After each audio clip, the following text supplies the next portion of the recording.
Welcome to Quad Tech. Are you concerned about online privacy? Want to stop websites from tracking your activity?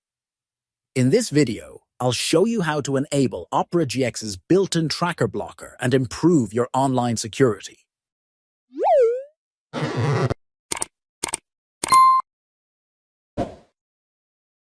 Opera GX comes with a built-in feature to block trackers. Here's how you can activate it.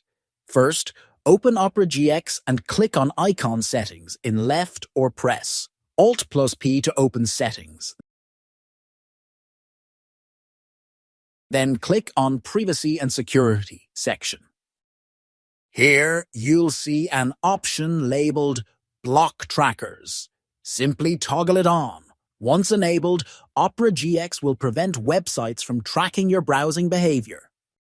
If there are specific websites you want to whitelist, you can click on Manage Exceptions. This will allow you to add websites where you want trackers to be allowed.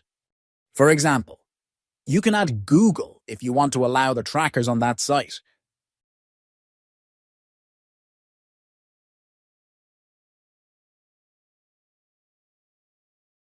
If you ever want to remove a website from the whitelist, simply click on the three dots next to the site and select Delete. And that's it! You've successfully enhanced your privacy on Opera GX by blocking trackers. If you found this video helpful, make sure to like and subscribe for more tech tips. See you in the next video.